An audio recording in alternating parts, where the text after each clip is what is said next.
Sete fala a eterna validade da alma. Jane Roberts. Tradução, Luciene Lima. Capítulo 9. A experiência da morte. O que acontece no ponto da morte?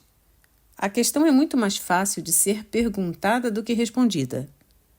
Basicamente, não há nenhum ponto particular de morte nesses termos, mesmo no caso de um acidente repentino. Tentarei lhe dar uma resposta prática ao que você pensa dessa pergunta prática. O que a pergunta realmente significa para a maioria das pessoas é: o que acontecerá quando eu não mais estiver vivo em termos físicos? O que sentirei? Eu ainda serei eu? As emoções que impeliram minha vida continuarão a fazê-lo? Há um céu ou um inferno? Eu serei saudado por deuses ou demônios, inimigos ou pelos que amo? Mais importante, a questão significa: quando eu estiver morto, eu ainda serei quem sou agora e ainda me lembrarei dos que me são caros agora? Responderei às perguntas nestes termos também, então. Mas antes de fazer isso, há várias considerações aparentemente não práticas relativas à natureza da vida e da morte com as quais temos que lidar. Em primeiro lugar, deixe-nos considerar o fato há pouco mencionado. Não há um ponto de morte específico, separado, indivisível. A vida é um estado de vir a ser, e a morte é parte desse processo de vir a ser. Você está vivo agora, uma consciência sabedora de si mesma, cognitivamente brilhando entre escombros de células mortas e outras que estão morrendo. Viva enquanto os átomos e moléculas de seu corpo morrem e renascem. Você está vivo, portanto, no meio de pequenas mortes. Porções de sua própria imagem se esmigalham momento a momento e são substituídas, e você raramente dá atenção ao assunto. Assim, até certo ponto, você está vivo agora no meio da morte de si mesmo. Vivo a despeito disso, e ainda por causa das numerosas mortes e numerosos renascimentos que ocorrem em seu corpo, em termos físicos. Se as células não morressem e não fossem preenchidas, a imagem física não continuaria a existir. Portanto, no presente, como você o conhece, sua consciência chameja sobre sua imagem corpórea em constante mutação. De muitas maneiras, você pode comparar sua consciência, como você a conhece agora, a um vagalume, pois embora ela lhe pareça contínua, ela não é. Ela também acende e apaga, como mencionamos antes. Ela nunca é completamente extinta. Porém, seu foco não é quase tão constante quanto você supõe. Assim como você está vivo no meio de suas próprias pequenas mortes numerosas, embora você não perceba, você está frequentemente morto, até mesmo no meio da vida cintilante de sua própria consciência. Estou usando seus próprios termos aqui. Por morte, consequentemente, quero dizer completamente desfocado da realidade física. Agora, sua consciência, bastante simplesmente, não está fisicamente viva, fisicamente orientada exatamente na mesma quantidade de tempo em que ela está fisicamente viva e orientada. Isso pode parecer confuso, mas esperançosamente podemos fazer isso mais claro. Há pulsações de consciência, embora novamente você possa não estar atento a elas. Considere esta analogia. Por um momento sua consciência está viva, focada na realidade física. Agora, no próximo momento, está focada em outro lugar completamente, em um sistema diferente de realidade. Está não viva ou morta, para seu modo de pensar. No momento próximo, está novamente viva, focada em sua realidade.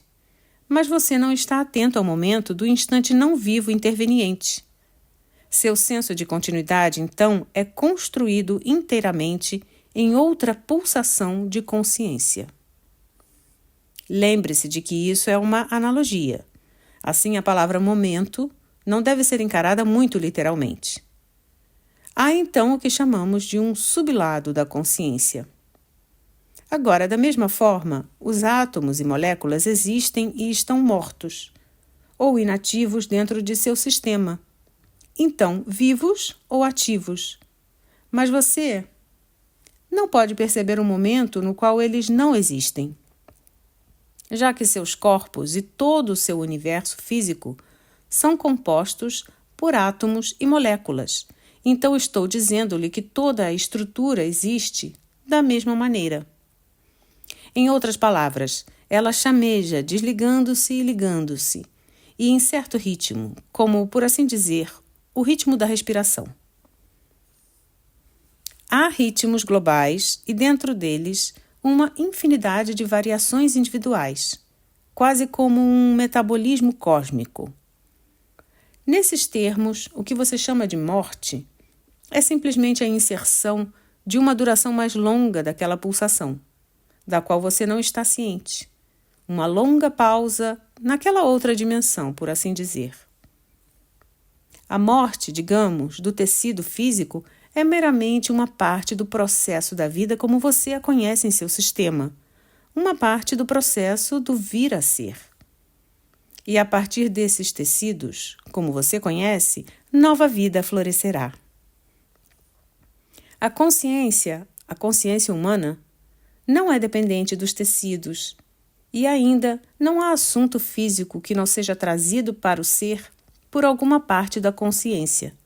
Por exemplo, quando sua consciência individual deixa o corpo dessa forma que explicarei brevemente, então a simples consciência dos átomos e moléculas permanece e não é aniquilada. Em sua presente situação, você considera arbitrariamente ser dependente de uma determinada imagem física. Você se identifica com seu corpo. Como mencionado anteriormente, tudo durante toda a sua vida, porções daquele corpo morrem. E o corpo que você tem agora não contém uma partícula da matéria física que teve, digamos, 10 anos atrás. Seu corpo é completamente diferente agora, então, do que era há 10 anos atrás. O corpo que você tinha há 10 anos, meus caros leitores, está morto. Ainda, obviamente, você não sente que está morto, e você é bastante capaz de ler esse livro com os olhos que são compostos completamente de nova matéria. As pupilas idênticas que você tem agora, não existiam 10 anos atrás. E ainda parece que não houve um grande intervalo em sua visão. Este processo, como você vê, continua tão suavemente que você não está atento a ele. As pulsações mencionadas anteriormente são tão curtas em duração que sua consciência salta sobre elas alegremente, e ainda assim sua percepção física parece não poder atravessar o intervalo quando o ritmo mais longo da pulsação ocorre. E assim, esse é o tempo que você percebe como morte. O que você quer saber, no entanto, é o que acontece quando sua consciência está dirigida para além da realidade física e quando, momentaneamente, ela parece não ter imagem para usar. Falando de forma bastante prática, não há uma resposta, pois cada um de vocês é um indivíduo. Falando de forma generalizada, é claro, há uma resposta que servirá para cobrir as partes principais dessa experiência. Mas os tipos de morte têm muito a ver com a experiência que a consciência sofre. Está envolvido também o desenvolvimento da própria consciência e seu método característico global de controlar a experiência. As ideias que você tem envolvendo a natureza da realidade colorirão fortemente suas experiências, pois você as interpretará à luz de suas crenças, como agora você interpreta a vida diária de acordo com as suas ideias sobre o que é possível ou não. Sua consciência pode se retirar de seu corpo lentamente ou rapidamente, de acordo com muitas variáveis. Em muitos casos de senilidade, por exemplo, as porções fortemente organizadas da personalidade já deixaram o corpo e estão conhecendo as circunstâncias novas. O medo da morte em si pode causar tal pânico psicológico que, no sentido da autopreservação e de defesa, você diminui sua consciência, de forma que fica em um estado de coma e pode levar algum tempo para se recuperar. Uma crença nos fogos do inferno pode fazer com que você fique alucinado em termos infernais. Uma crença em um céu estereotipado pode resultar numa alucinação em termos divinos. Você sempre forma sua própria realidade de acordo com suas ideias e expectativas. Essa é a natureza da consciência em qualquer realidade em que ela se encontre. Tais alucinações, asseguro-lhe, são temporárias. A consciência tem que usar suas habilidades. O enfado e estagnação de um céu estereotipado não será por longo tempo conteúdo para esforço da consciência. Há professores para explicar as condições e circunstâncias. Você não é deixado sozinho, portanto, perdido em labirintos de alucinações. Você pode ou não perceber imediatamente que está morto em termos físicos. Você se achará em outra forma, uma imagem que se parecerá fisicamente com você em um grande grau, contanto que você não tente manipular o sistema físico com ela. Então as diferenças entre ela e o corpo físico se tornarão óbvias.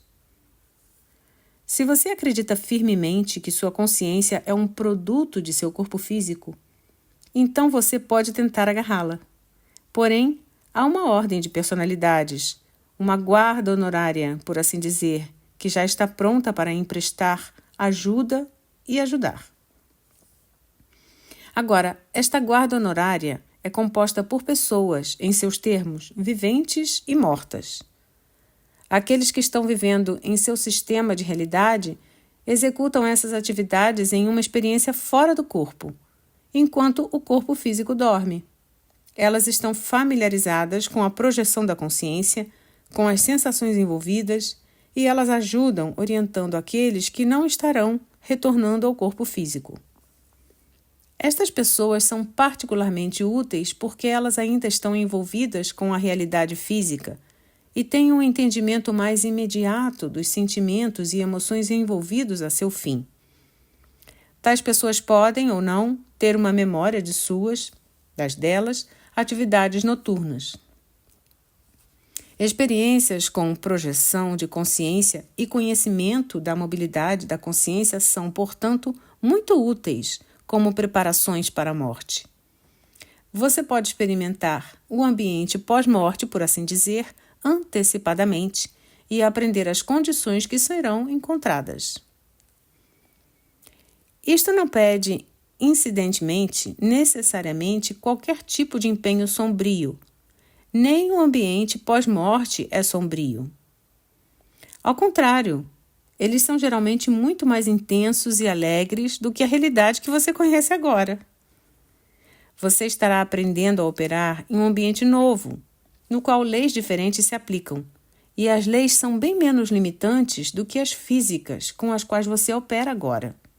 Em outras palavras, você tem que aprender a entender e usar novas liberdades. Porém, mesmo estas experiências variarão, e até mesmo este estado é um estado de vir a ser, pois muitos continuarão em outras realidades físicas. Alguns existirão e desenvolverão suas habilidades em sistemas de realidades diferentes juntas, e assim por um tempo continuarão nesse estado intermediário. Para esses de vocês que são preguiçosos, não posso oferecer nenhuma esperança. A morte não lhes trará um lugar de descanso eterno. Você pode descansar, se este é seu desejo, durante algum tempo. Não apenas você tem que usar suas habilidades após a morte, mas você tem que encarar aqueles a quem você não encarava durante sua existência prévia. Aqueles de vocês que tinham fé na vida após a morte, será muito mais fácil se acostumar às novas condições. Aqueles de vocês que não têm tal fé podem ganhá-la de uma forma diferente, através dos exercícios que lhes darei mais à frente neste livro, pois eles o capacitarão a estender suas percepções e essas outras camadas da realidade se você for persistente, tiver expectativa e for determinado. Agora, a consciência, como você a conhece, é usada para esses breves intervalos de não existência física mencionados anteriormente. Intervalos longos a desorientam em graus variáveis, mas estes não são incomuns. Quando o corpo físico dorme, a consciência frequentemente deixa o sistema físico por períodos bastante longos em seus termos. Mas como a consciência não está normalmente no estado desperto, fisicamente, não está ciente desses intervalos e está relativamente desinteressada. Se a consciência desocupasse o corpo pela mesma quantidade de tempo de um estado normal e fisicamente desperto, ela se consideraria morta, pois ela não poderia racionalizar o intervalo da dimensão e da experiência. Então, no estado de sono, cada um de vocês sofreria, até certo ponto, o mesmo tipo de ausência de consciência da realidade física que você sofre durante a morte. Nestes casos, você volta ao corpo, mas ignorou o limiar destas outras existências muitas vezes. Assim não será tão desconhecido para você como você pode supor agora. Experimentos de sonhos lembrados e outras disciplinas mentais a serem mencionadas mais tarde farão esses pontos mais claros para todos vocês que embarcam nos exercícios propostos. Agora, você pode ou não ser saudado por amigos ou parentes imediatamente após a morte.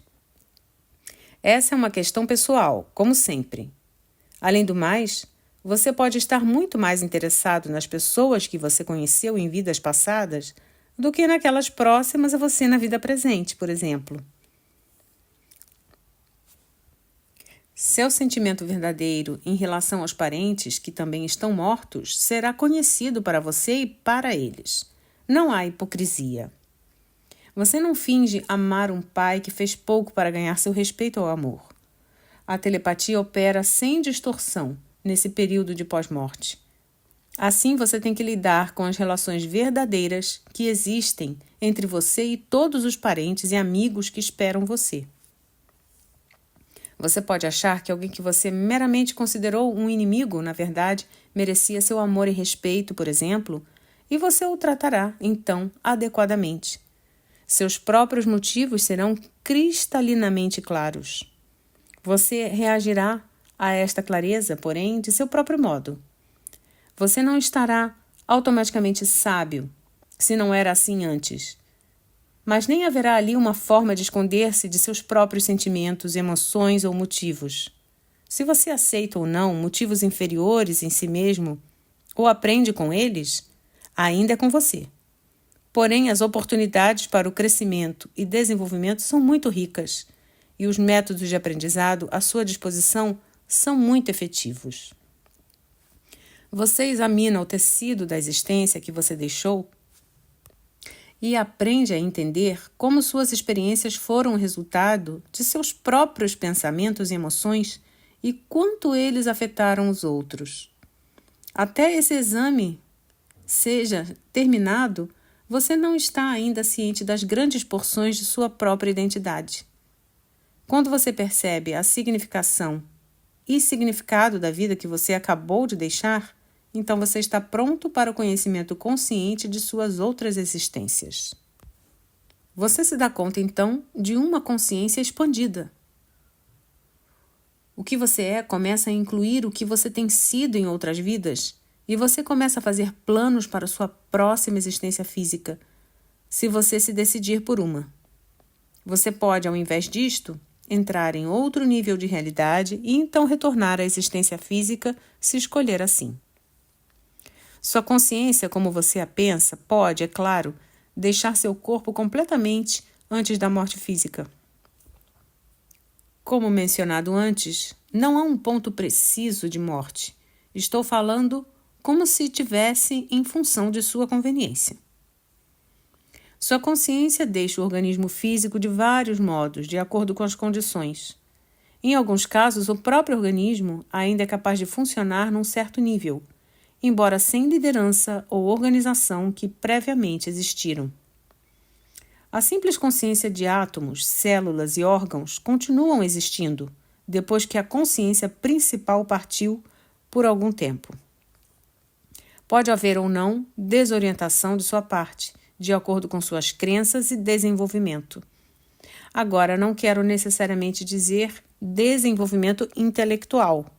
O intelecto deveria ir de mãos dadas com as emoções e intuições, mas se ele se debate contra estes muito fortemente, as dificuldades podem surgir quando a consciência recém-liberta se agarra às suas ideias sobre realidade pós-morte, ao invés de enfrentar a realidade particular na qual se encontra.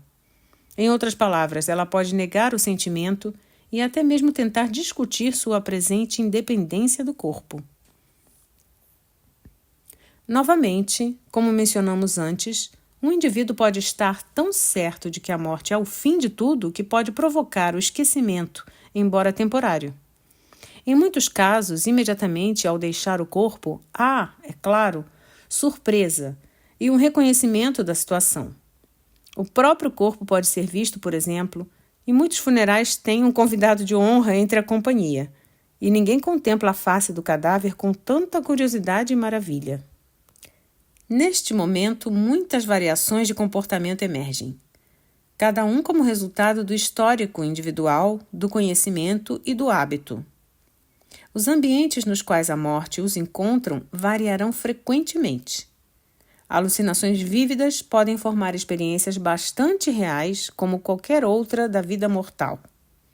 Agora eu lhe disse que os pensamentos e emoções formam a realidade física e formam a experiência pós-morte. Isso não significa que as experiências não são válidas ou que a vida física não é válida. Certas imagens foram usadas para simbolizar tal transição de uma existência para outra, e muitas dessas são extremamente valiosas, pois proporcionam uma estrutura de referências compreensível. O cruzar do rio Styx é uma. Os que estão morrendo esperam que certos procedimentos ocorram, mais ou menos numa ordem conhecida. Os mapas foram previamente conhecidos. Na morte, a consciência alucinou em relação ao rio vividamente. Parentes e amigos que já estavam mortos entraram no ritual, que era uma cerimônia profunda também por parte deles. O rio era tão real quanto qualquer um que você conhece, como um traiçoeiro a um viajante solitário com seu próprio conhecimento. Guias estavam presentes no rio para ajudar tais viajantes na travessia. Isso não é para dizer que tal rio é uma ilusão. O símbolo é real, você vê. O caminho foi planejado. Agora, aquele mapa particular não é mais usado. Os vivos não sabem como lê-lo. O cristianismo acreditou num céu e no inferno, num purgatório, e os consideram, assim, na morte, para esses que acreditam nesses símbolos, outra cerimônia ordenada. E os guias assumem os disfarces dessas amadas figuras de santos cristãos e heróis. Então, com isto, como uma estrutura, em termos que eles podem entender, contam a verdadeira situação para tais indivíduos. Movimentos de massas religiosas têm por séculos atendido aquele propósito, em dar ao homem algum plano a ser seguido. Pouco importa que mais tarde o plano fosse visto como um livro de leitura infantil, um livro de instruções completas com contos coloridos, pois o propósito principal foi atingido e a desorientação era pequena. Em períodos onde nenhuma ideia de massa é mantida, há mais desorientação, e quando a vida após morte é completamente negada, o problema é de alguma forma ampliado. Muitos, é claro, ficam muitíssimo felizes por se encontrarem ainda cônscios. Outros têm que aprender tudo novamente sobre certas leis de comportamento, pois eles não percebem o potencial criativo de seus pensamentos ou emoções. Tal indivíduo pode se achar em 10 ambientes diferentes, dentro da luz bruxuleante de um cílio, por exemplo, sem ideia da razão atrás da situação. Ele não verá nenhuma continuidade e sente que se arremessou sem ritmo ou razão, de uma experiência para outra, nunca percebendo que seus próprios pensamentos estão impelindo-o muito literalmente. Estou falando agora dos eventos imediatos que se seguem à morte, pois há outros estágios. Os guias de ajuda irão se tornar uma parte da sua alucinação, de forma a ajudá-lo a sair dali. Mas eles precisam primeiro ganhar sua confiança. Uma vez em seus termos, eu mesmo agi como tal guia, como em estado de sono. Hubert agora segue a mesma via. A situação é bastante enganadora do ponto de vista do guia, pois psicologicamente a máxima descrição deve ser usada. Um Moisés de um homem, como eu descobri, pode não ser um Moisés de outro homem. Eu servi como um Moisés bastante respeitável em várias ocasiões, e uma vez, embora isso seja difícil de acreditar, para um árabe. O árabe era um sujeito muito interessante, a propósito, e para ilustrar algumas das dificuldades envolvidas, eu lhe falarei sobre ele. Ele odiava os judeus, mas de alguma maneira ele era obcecado pela ideia de que Moisés era mais poderoso que Alá. E durante anos este foi o pecado secreto na consciência dele. Ele gastou algum tempo em Constantinopla na época das cruzadas. Ele foi capturado e terminou com um grupo de turcos para serem todos executados pelos cristãos, neste caso muito horrivelmente. Para começar, eles o forçaram a abrir a boca e a encheram com carvão quente. Ele clamou por Alá, e então, em grande desespero, a Moisés. E quando sua consciência deixou seu corpo, Moisés estava ali. Ele acreditou em Moisés mais que acreditou em Alá, e eu não sabia até o último momento que forma eu deveria assumir. Ele era um sujeito muito agradável, e dadas as circunstâncias, não notei quando ele parecia esperar uma batalha por sua alma. Moisés e Alá deviam lutar por ele. Ele não podia se libertar da ideia de força, embora houvesse morrido pela força, e nada poderia dissuadi-lo a aceitar qualquer tipo de paz ou júbilo, ou qualquer descanso, até que algum tipo de batalha fosse forjado. Um amigo e eu, com alguns outros, organizou a cerimônia, e a partir de nuvens opostas no céu, Alá e eu gritamos nosso clamor pela alma dele, enquanto ele, pobre homem, se encolhia no chão entre nós. Agora, enquanto eu conto essa história de forma bem-humorada, você tem que entender que a crença do homem provocou isto e trabalhamos assim para libertá-lo. Clamei a Jeová, mas sem proveito, porque nosso árabe não sabia de Jeová, só de Moisés, e era em Moisés que ele pôs sua fé. Alá puxou de uma espada cósmica e eu a coloquei em chamas, de forma que ele a derrubasse. Ela caiu no chão e formou uma roda de fogo. Nosso árabe clamou novamente. Ele viu ligas de seguidores atrás de Alá e ligas de seguidores apareceram atrás de mim. Nosso amigo estava convencido que um de nós três precisava ser destruído e temia poderosamente que ele pudesse ser a vítima. Finalmente, as nuvens adversárias, nas quais nós aparecemos, se aproximaram mais. Em minha mão eu segurava uma tábua que dizia, tu não matarás. Alá segurava uma espada. Conforme nos aproximávamos, trocávamos esses itens e nossos seguidos se fundiam. Ficamos juntos, formando a imagem de um sol e dissemos, nós somos um.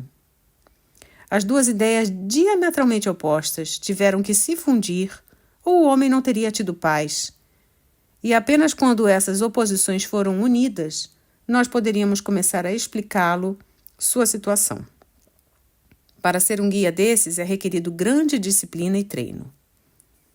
Antes do evento, há pouco mencionado, por exemplo, eu tinha gasto muitas vidas atuando como um guia sob a tutela de outro em meus estados de sono diários. É possível, por exemplo, perder-se momentaneamente nas alucinações que são formadas, e em tais casos outro professor precisa tirar você dela. Uma delicada sondagem dos processos psicológicos é necessária e a variedade das alucinações nas quais você pode se envolver é infinita. Você pode, por exemplo, assumir a forma da individualidade de um amado animal de estimação morto. Todas essas atividades alucinatórias normalmente acontecem num curto tempo imediatamente após a morte. Alguns indivíduos estão completamente conscientes de suas circunstâncias, porém, por causa do treino prévio e do desenvolvimento. Eles estão prontos, após um descanso, se despejarem e progredir para outros estágios. Por exemplo, eles podem se dar conta dos próprios eus reencarnacionais, reconhecendo bastante prontamente as personalidades que conheceram em outras vidas, se aquelas personalidades não estiverem a trabalho. Eles podem agora deliberadamente alucinarem, ou podem reviver certas porções de vidas passadas, se escolherem assim. Então há um período de autoexame, um balanço de contas, grosso modo falando, no qual eles são capazes de ver suas performances completas, suas habilidades e pontos fracos e decidirem se irão ou não retornar à existência física. Qualquer indivíduo pode experienciar qualquer um desses estágios, exceto pelo autoexame. Muitos podem ser evitados completamente. Já que as emoções são tão importantes, é de grande ajuda se amigos estiverem esperando por você. Considerando que as emoções são tão importantes, é de grande benefício se os amigos estiverem esperando por você. Em muitos casos, porém, estes amigos progrediram para outras fases de atividade e, frequentemente, um guia se disfarçará como um amigo durante algum tempo, de forma que você se sinta mais confiante. É claro que é apenas porque muitas pessoas acreditam que você não pode deixar seu corpo, que você não tem uma experiência extracorpórea, conscientemente, com qualquer frequência em suas vidas, falando em termos gerais. Tais experiências se familiarizariam bastante com você, mais do que as palavras, com algum entendimento das condições que seriam encontradas. Lembre-se que, de certa forma, sua existência física é o resultado da alucinação de massa. Vastos golfos existem entre a realidade de um homem e a de outro. Após a morte, a experiência tem vários níveis de organização, altamente complexos e delicados, como você conhece agora. Você tem suas alucinações privadas agora. Apenas você não percebe o que elas são. Tais alucinações, como tenho falado, encontros simbólicos intensos, também podem ocorrer nos estados de sono, quando a personalidade está num tempo de grande mudança ou quando ideias opostas precisam ser unificadas, ou se alguém tem que dar caminho a outro. Estes são eventos psicológicos e psíquicos significantes, altamente carregados, aconteçam antes ou depois da morte. Acontecendo no estado de sono, elas podem mudar o curso de uma civilização.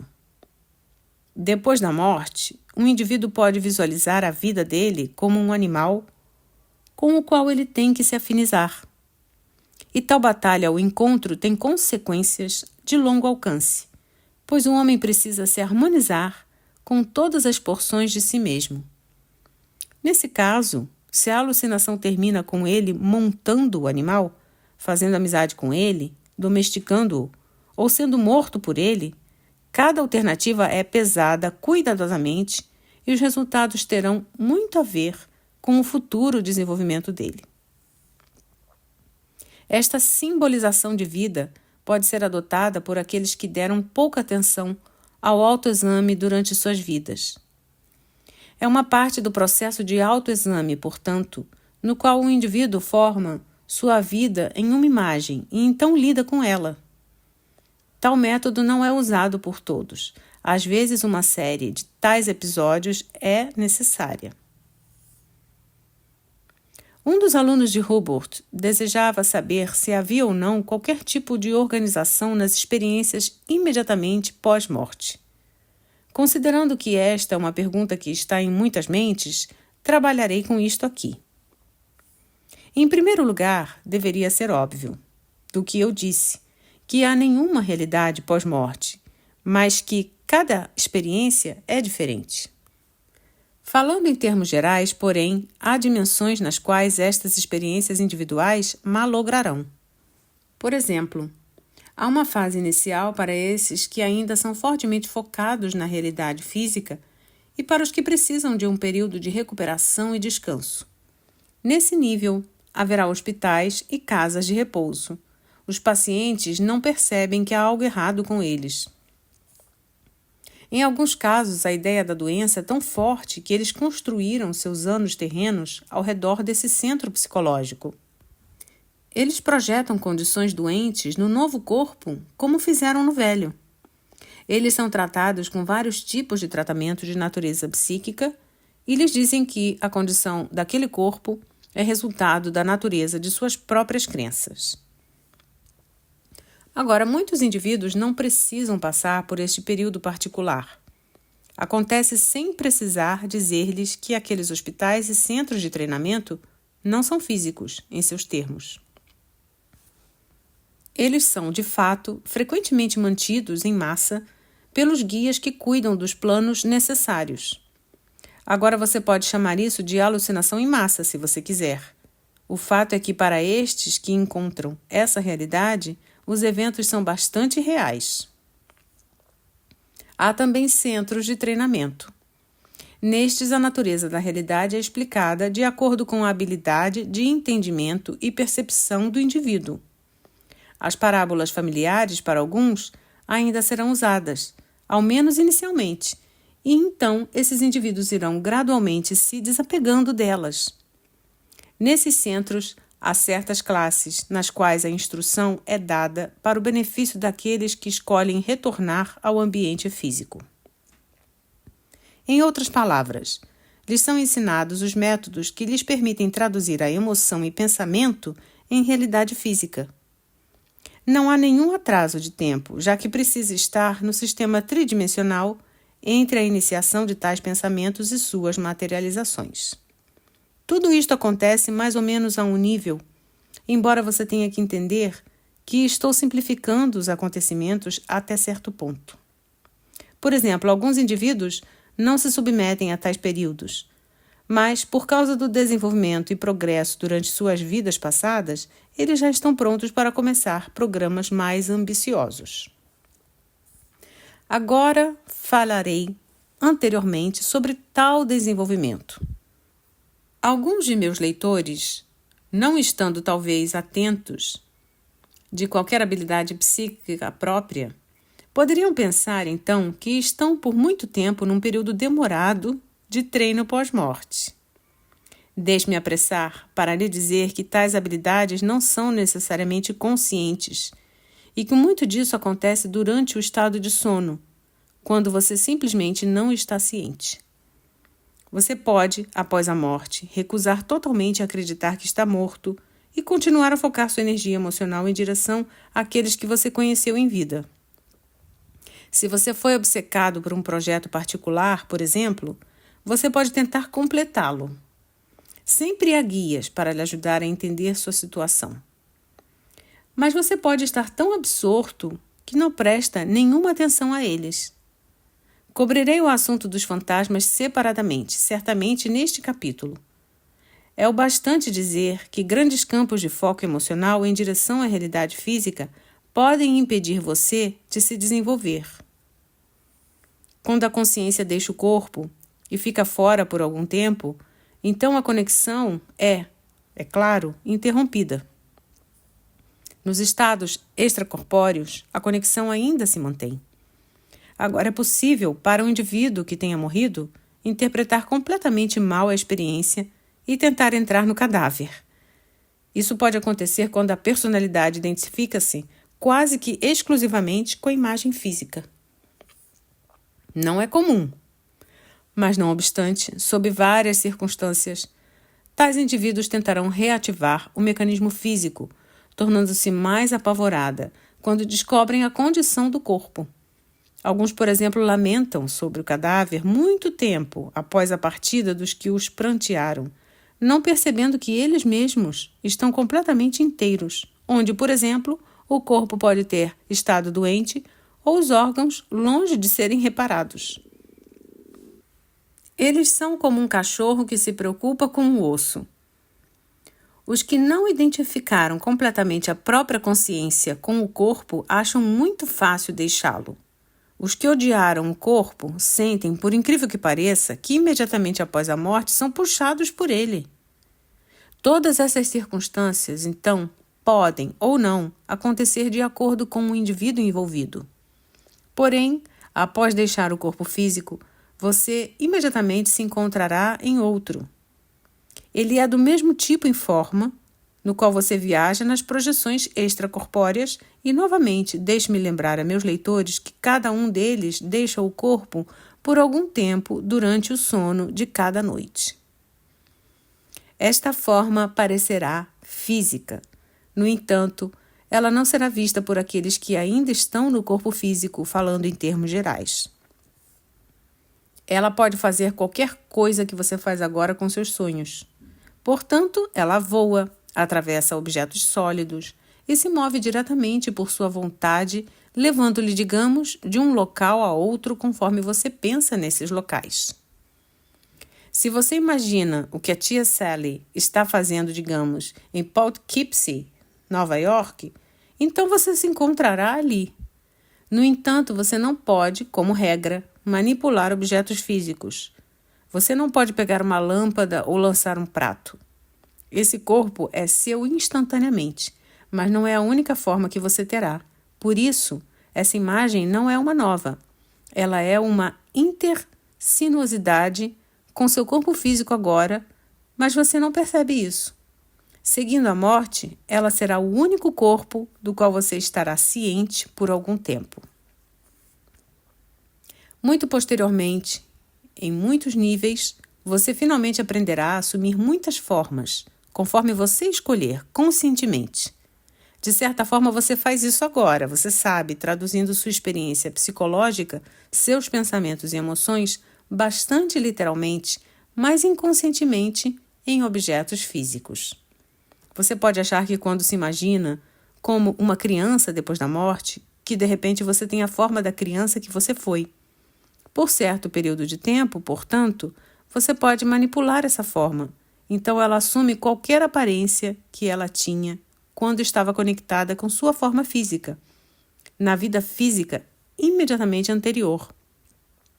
Você pode morrer aos 80 anos e, após a morte, pensar na mocidade e vitalidade que tinha aos 20 e então ver que sua forma muda para corresponder a essa imagem interior.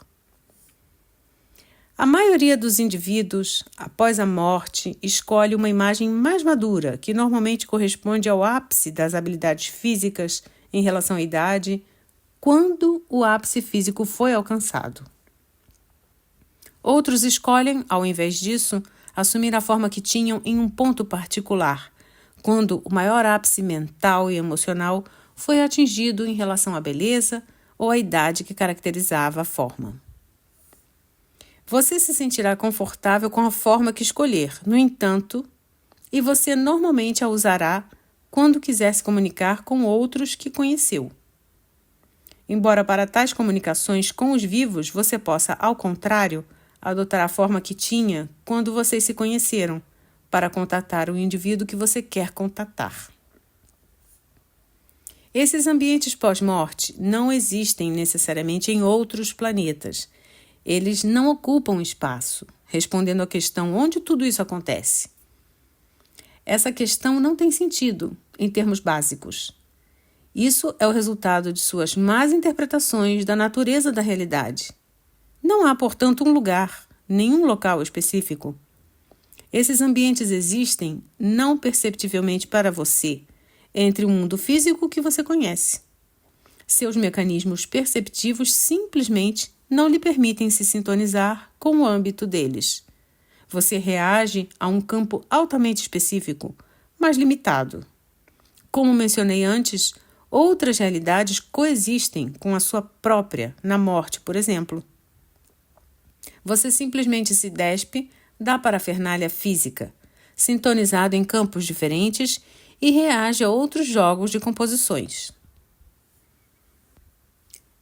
Deste outro ponto de vista, você pode, até certo ponto, perceber a realidade física. Porém, há campos de energia que as separam.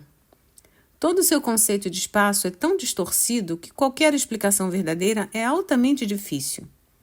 Dê-nos um momento.